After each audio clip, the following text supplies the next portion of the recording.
Insolite à présent, nous partons à la rencontre d'Irimiel, une jeune française victime d'une addiction pas comme les autres. En effet, depuis plus d'un an, un couple formé d'un petit homme très charismatique, n'en déplaise à certains, et un cannibale occupe son esprit, son art et maintenant ses étagères. Tout de suite, retrouvons nos correspondants partis faire un état des lieux de cette nouvelle forme de dégénérescence. Oula, on y va peut-être un peu fort là, non? Dégénérescence tout de suite. Mais enfin, ça fait une bonne intro pour le sujet de la vidéo. Le Radio Apple et son impact dans le fandom et, par extension, sur la vision qu'ont les gens de ces vilains shippers. Et je vois plusieurs personnes venir d'ici, mais pourquoi en faire une vidéo? Outre le fait que je les aime énormément, le traitement que ce ship subit sur les réseaux à cause des haters a fini de me convaincre. Surtout certaines personnes que je ne citerai pas. Parce qu'à un moment donné, faut parler de tout ça. Évidemment qu'un ship ne plaira pas à tout le monde. Il y a bien des ships que je n'aime pas plus que ça. Je n'irai pourtant jamais dans la haine ou le shame envers les personnes qui les aiment. Ça me semble le minimum de respect à avoir envers les autres. Minimum qui dépasse beaucoup de monde apparemment, et surtout envers le Radio Apple. Alors analyser ce phénomène et expliquer en quoi ce ship est populaire me paraît intéressant. Si vous le permettez, je parlerai au nom des haters. Mais tu détestes pas le ship? Je le hais. Mais qui êtes-vous? Je suis Mister Hater et il faut qu'on parle d'autre indécence là. Attends, c'était dans le script ça? Je commencerai d'ailleurs avec le principal argument important que les gens ont contre votre relation malsaine. Alastor et Ace! Il ne peut donc pas aimer Lucifer, c'est un manque de respect! Cet argument revient en boucle sans jamais de pertinence, je trouve. Et ça me sidère de devoir expliquer en quoi cet argument est stupide. Déjà, en quoi être Ace, ça empêche d'être en couple. Les gens résument réellement le ship au cul. Et oui, c'est assez problématique, car une relation de couple ne se limite pas au sexe.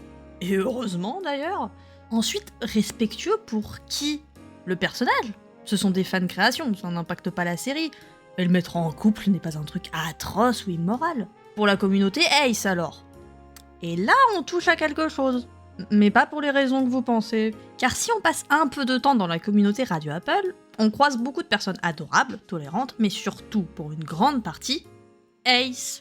On exprime ce côté relationnel avec Alastor et Lucifer, de manière franchement saine compte tenu des personnages concernés.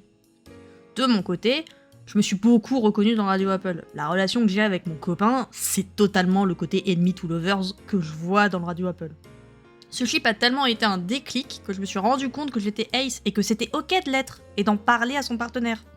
J'ose dire que ce ship m'a sauvé, me fait du bien au quotidien et à d'autres personnes Ace. Donc non, l'irrespect ne semble pas au bon endroit. Si des Ace se sont réappropriés le ship pour s'exprimer et vivre pleinement leur sexualité, est-ce que leur sortir l'argument du Alastor Ace ne serait pas déplacé? Évidemment que ça ne concerne pas tous les Ace, mais une communauté est remplie de plein de personnes différentes qu'il faut respecter. Mais je comprends pas.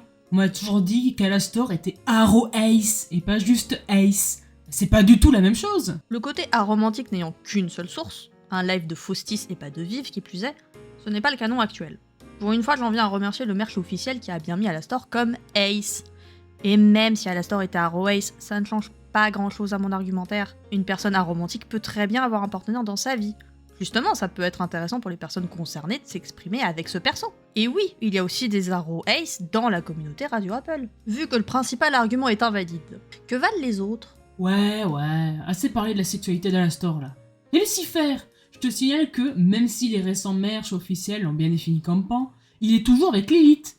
Et Viv nous a bien dit dans le passé que leur romance était la plus pure de tout l'univers. Oui, mais on ne parle pas du canon, mais de fan création. Beaucoup de chips brisent des couples de séries, c'est loin d'être une exception. Surtout que Charlie parle bien de la séparation de ses parents dans la série, en VF et en VO. Quand ma mère et lui se sont séparés, il a plus jamais voulu me revoir. After he and mom split, he never really wanted to see me. Encore une fois, ça ne change pas la série, hein. Et explorer le thème du divorce ou d'un mariage qui n'a pas fonctionné peut être intéressant. Après autant d'années de mariage, ce ne serait même pas si étonnant. Ça ne brise pas des couples réels, ce sont des personnages fictifs. Oui, Lucifer garde sa bague, on la voit même très bien. Mais déjà, garder sa bague peut aussi être symbolique du fait de ne pas réussir à tourner la page. Ce n'est pas incompatible avec les paroles de Charlie. C'est sujet à interprétation pour le moment. Dans tous les cas, ça ne vaut que pour le canon, pas pour des fans créations. Et non, le fait de shipper deux personnages ne veut pas dire qu'on veut voir ça devenir canon. Et les arguments sont tellement pauvres que je n'en trouve pas d'autres. On passera sous silence les c'est dégueulasse et autres joyeusetés, c'est pas vraiment des arguments. Tu oublies que certains voient Alastor comme une icône, Ace. Le détourner ainsi n'aide pas à garder une image pure de lui et contribue à le détourner et à donner une mauvaise vision des Ace. Je crois pas avoir spécialement besoin d'expliquer en quoi ce serait une mauvaise idée, mais vu que souvent faut tirer sur l'ambulance... Allez! Déjà une icône, c'est quoi? Ce qui est bien avec tout ce qui touche la fiction, c'est que les mots importants viennent littéralement de la religion, donc une icône est un modèle sacré qu'il faut suivre. Donc un modèle? Loin de moi l'idée saugrenue de parler au nom de tous les Ace, ce serait présomptueux, on en convient. Est-ce qu'avoir comme icône Ace un tueur en série, cannibale, tortionnaire, menteur et manipulateur ressemble à l'illumination du siècle? On connaît le grand public et sa capacité à faire des raccourcis pour discréditer les personnes différentes. Donc je suis presque certaine qu'on finira par catégoriser les personnes Ace au mieux en manipulateurs notoires, au pire en potentiel tueurs en série. Déjà qu'on n'est pas bien gâté niveau représentation Ace... C'est bien beau ça, mais franchement, quel intérêt? Ça te sert à quoi d'inventer une fausse romance pas ouf entre deux personnages qui à la base se détestent? C'est juste un fantasme déplacé d'ennemis all-over sans profondeur. Un truc de dégénéré, quoi. On arrive dans le vif du sujet. Après toute ma digression sur les haters, voyons le côté positif. Déjà, le fait du shipper, ça arrive tout le temps, dans toutes les licences, et, personnellement, je vois le principe du ship au sens large. C'est-à-dire que vu que le terme est une abréviation de relationship, ça peut aussi désigner des relations amicales, platoniques, etc. C'est juste mettre en relation deux personnages, mais le mot relation n'est pas limité au couple romantique à la toute base. Évidemment, quand on dit qu'on ship tel personnage avec un autre, c'est généralement pour parler de relations amoureuses, je le sais très bien. Et c'est effectivement comme ça que je vois la relation entre Alastor et Lucifer. Je voulais juste clarifier ce point. Et non, le fait de shipper n'est pas une chose déviante ou autre joyeuseté. Bien que des fois ça désigne des relations problématiques, ce n'est pas la majorité. Et ça sera bien plus souvent mignon, quand bien même ça n'a pas spécialement de sens avec les personnages. L'être humain est social, imaginer des personnages qu'on apprécie ensemble est donc plutôt naturel, ce n'est ni à blâmer ni à juger. C'est la base de toutes les œuvres de romance d'ailleurs, dans la mesure où ça reste des relations légales et consentantes quand c'est traité positivement. Évidemment qu'on peut, et même qu'on doit, montrer et parler de relations problématiques, mais bien en mettant en avant que ce ne sont pas des relations correctes. Alors pourquoi Alastor et Lucifer sont aussi populaires en termes de ship? En effet, le ship expose des records de manière générale. Plus de 7000 fanfictions rien que sur Archive, et je n'essaierai même pas de calculer le nombre de fanarts sur le net. C'est comme compter les arbres en Amazonie. Mais pour des personnages aussi récents, c'est impressionnant, et je peux comprendre que beaucoup ne comprennent pas l'engouement. Ouais, mais y a rien de concret dans tout ça. Hein. Et c'est la partie où je vais partir en analyse des personnages, de leur dynamique, la mise en scène dans la série, mais surtout la communauté Radio Apple. Aussi, je tiens à le préciser avant de commencer. Aucune des analyses infos que je vais donner n'a pour but de prouver que les personnages vont finir ensemble dans le canon. Je ne veux pas que ça arrive dans le show, et la majorité de la communauté non plus. Shipper ne veut pas dire qu'on veut que ça devienne canon. Notez-le bien. Donc, déjà, Alastor et Lucifer ont beaucoup de similitudes, construites tout le long de la saison 1. Notez que je ne me base que sur la saison 1 et sans les leaks de la 2, car je ne les ai pas vus et que je ne veux pas les voir. Rien que les designs sont similaires. Déjà leur shape de base, tout en triangle est élancé. La différence notable est leur tête, là où Alastor reste tout en triangle, une construction qui inspire le danger et le côté antagoniste. Celle de Lucifer est ronde, tournée vers le mignon et le réconfortant. Mais même si leur base est faite de triangles, Alastor a des angles vifs, des lignes acérées soulignant bien ce côté dangereux et antagoniste. Là où Lucifer est plus en rondeur, ça reste des triangles, mais ça souligne son côté doux malgré tout. Les couleurs sont aussi similaires, et j'en vois certains venir. Non, tous les personnages n'ont pas les mêmes couleurs dans Has-Been. Les couleurs ont du sens. Alastor est majoritairement rouge, couleur de la violence dans sa symbolique négative, ou à la passion en positif. Même si dans notre cas, c'est la négative qui prévaut clairement. La couleur secondaire est le noir, donc le danger. Encore une couleur assez négative de base. Mais ses accents sont blancs, couleur de la pureté, de la sagesse ou de la connaissance. Et jaune, doré, couleur plus liée à la joie, ou si on prend le pendant négatif, la trahison. Un personnage très positif donc. Et pour Lucifer alors? Sa couleur principale est le blanc. Encore une fois la pureté, mais aussi la lumière, porteur de lumière, tout ça. Ou l'absence dans son côté négatif. En secondaire, on retrouve le jaune, donc la joie, etc. Et vous me voyez venir en accent, le rouge et le noir. Mais pour Lucifer, on peut associer le rouge à la passion, l'amour, et oui, à la pomme. Pour le noir, on peut se poser la question de la signification. La dignité, la sobriété, l'union de toutes les couleurs? Une sorte de corruption pour sa rébellion, mais qui reste assez positive dans la manière de l'exprimer sur le perso. Je pourrais passer des heures à les analyser, je l'avoue. Mais ce qui nous intéresse ici, c'est qu'ils sont réfléchis en miroir l'un de l'autre niveau couleur. La même chose, mais inversée. Et ça ne s'arrête pas là. Leurs tenues aussi ont des similitudes. La plus notable est évidemment leur canne, dont les manches sont noires et le pommeau est rouge, représentant chacun un des symboles littéraux du personnage. La radio pour Alastor avec le micro, et la pomme pour Lucifer. Ensuite on a les manteaux. Les manches se finissent de la même façon avec une bordure épaisse, ce qui n'est pas le cas dans le design des autres personnages du show. Celui d'Alastor est une redingote, Lucifer une veste en queue de pie. Donc la shape se ressemble au premier abord, mais ont bien des différences, oui. Mais ce sont aussi dans les différences qu'on voit le côté miroir, justement. Le col, déjà, celui de Lucifer est très ouvert, et celui d'Alastor est plus moulant, bien fermé autour de son cou. Les extrêmes opposés de ce côté-là. Pourtant, la suite du col repart dans une similitude avec les deux pans sur le côté, et la bordure, comme pour les manches, mais avec les couleurs en accent des personnages pour la dite bordure. Le manteau d'Alastor est fermé, à part du coup le col laissé ouvert sur la chemise en dessous, et celui de Lucifer est full ouvert, avec juste les boutons reliés entre eux par des ficelles. La fin des manteaux sont aussi des miroirs total, court devant et long derrière pour Lucifer, long devant, court derrière pour Alastor. Du coup, l'un des persos est très fermé, secret, l'autre essaye de paraître ouvert, mais est limité dans cette ouverture. Juste les manteaux disent tellement de choses sur la dualité des personnages. Oui, pardon. Et c'est l'inverse pour les jambes. Le pantalon et les chaussures de Lucifer sont très fermés, voire très près du corps pour les chaussures. Alastor est plus ouvert. Ouais, pas grand chose à dire de ce côté-là. Mais pour revenir plus haut sur les persos, les nœuds papillons ont la même shape. Oui, d'autres personnages dans le show ont un nœud papillon. D'ailleurs, doit y avoir un vrai commerce de nœuds papes en enfer.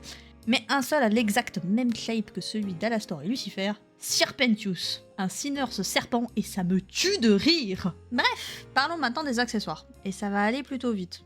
Alastor n'a que son monocle, un symbole lié à l'aristocratie, à l'élégance et même à l'excentricité. Ce qui rend le côté abîmé de son manteau d'autant plus étrange, mais bon, passons, c'est pour le sujet.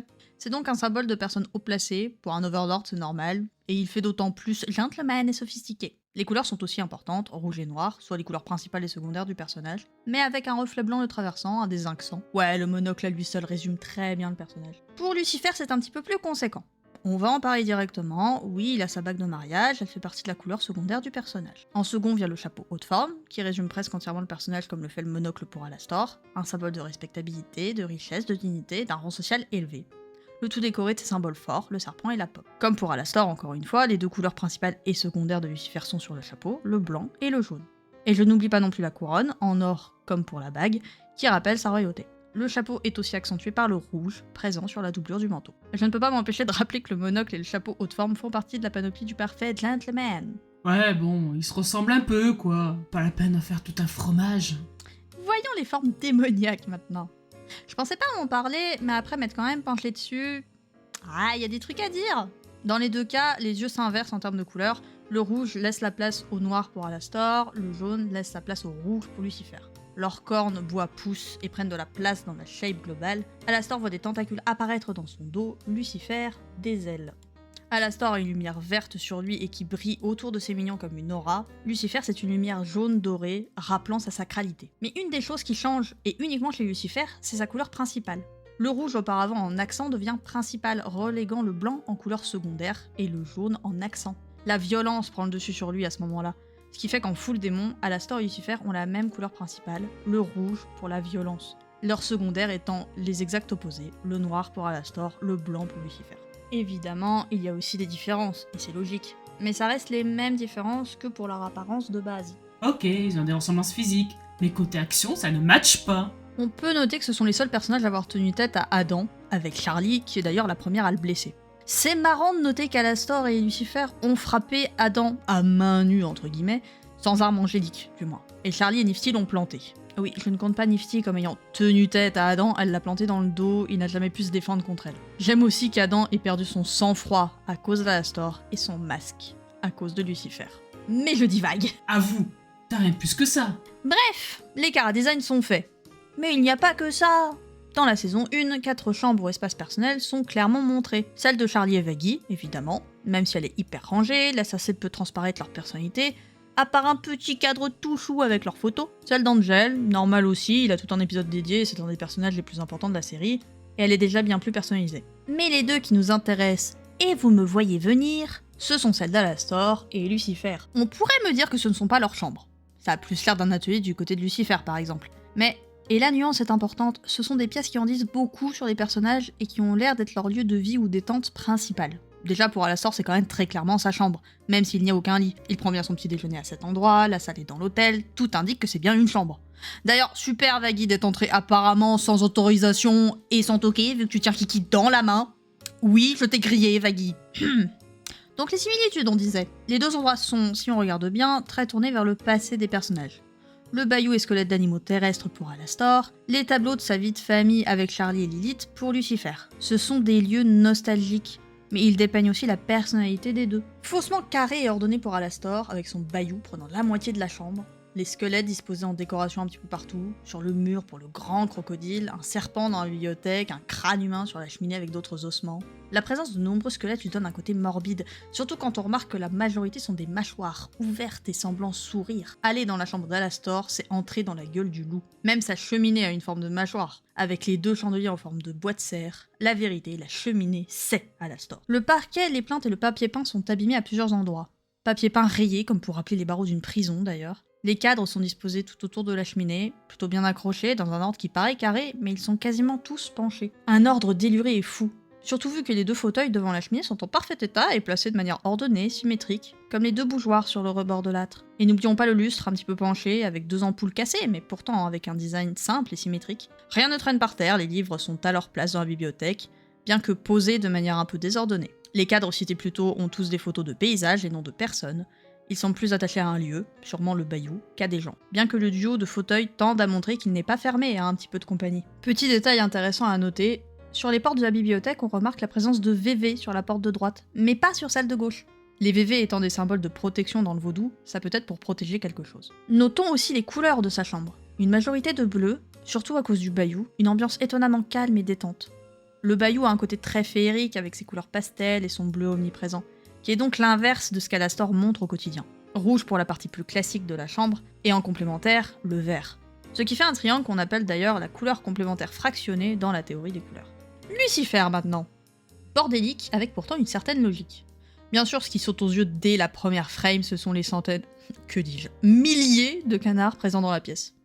Chacun gère sa solitude et sa dépression de sa propre manière. Mais malgré ça, il est intéressant de noter que les lieux importants sont accessibles.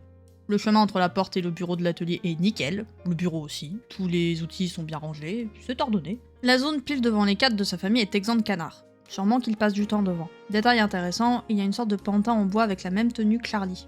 Est-ce qu'il lui parle de temps en temps comme si c'était sa fille? C'est ouvert à interprétation.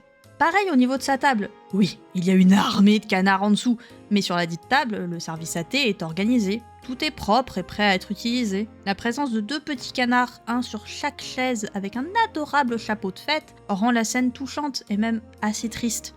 Il est prêt à recevoir de la visite qu'il n'a jamais eue, vu l'état de la pièce. Évidemment, on voit aussi très bien l'amour de Lucifer pour le cirque dans la déco de la pièce. Contrairement à Alastor, les cadres ne montrent que des personnes, ou des canards, pas de décor.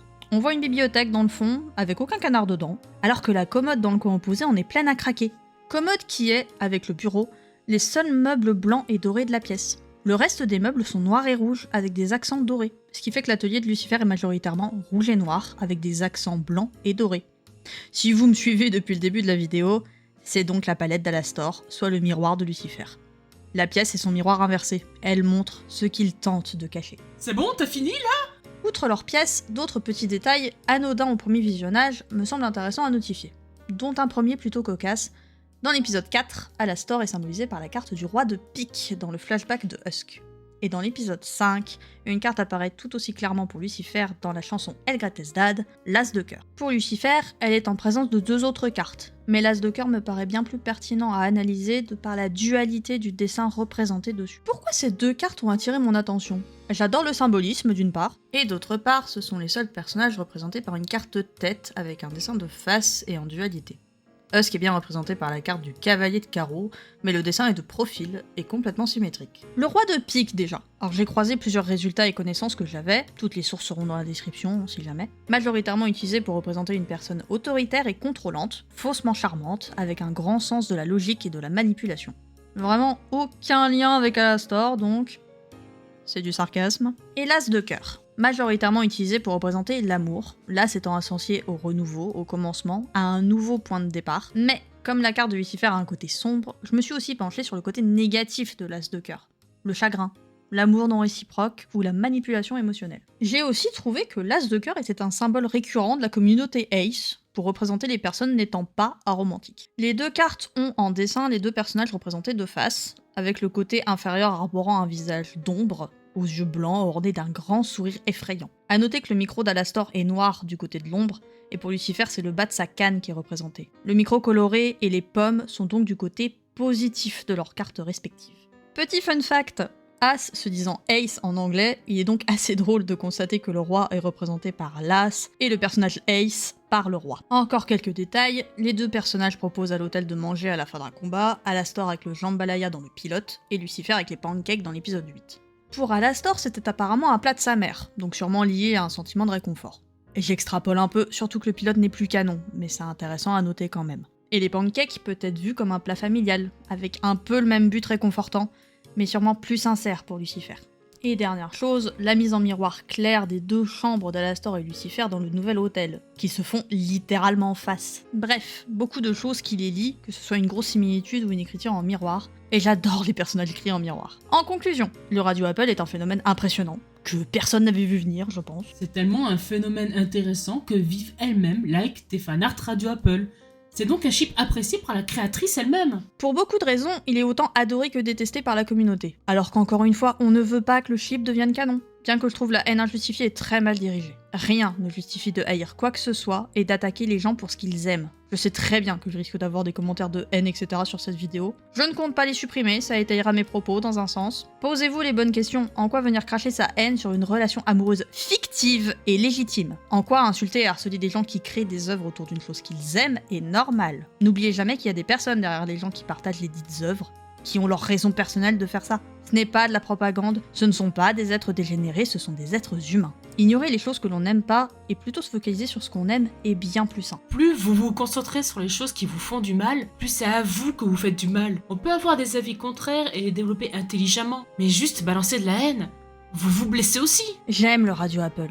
J'aime ces deux abrutis de tout mon cœur parce qu'ils me rappellent tous les jours que je suis dans une superbe relation avec une merveilleuse personne qui me rappelle beaucoup Alastor, qui gère parfaitement mes moments de création intensive où j'oublie d'aller dormir et mes phases de grosse dépression sans sourciller, et qui me propose des deals à la con pour me motiver. Je nous vois dans ce clip. Et rien que pour ça, je suis heureuse de l'avoir trouvé, de pouvoir le dessiner, participer à des fan créations de groupe, d'avoir trouvé des gens pour échanger dessus avec bienveillance. Si ça apporte du bonheur à quelqu'un, est-ce une mauvaise chose? Ça lui fait pas de mal, à part à son poignet et ses nues blanches passées à dessiner en souriant. Aimez les chips que vous voulez, du moment que ça reste légal avec des personnages majeurs. Ne faites pas attention aux haters, ils n'aiment de toute façon rien dans leur vie. Partagez plutôt l'amour que vous portez à des personnages fictifs et leurs relations. Faites-vous kiffer. Ça, personne n'est en droit de vous l'enlever. Et n'oubliez pas, tout ce qui peut être imaginé est réel dans vos cœurs. À toutes! Ah, et merci à 2 personnes rencontrées en convention, sans lesquelles je n'aurais jamais imaginé réaliser cette vidéo.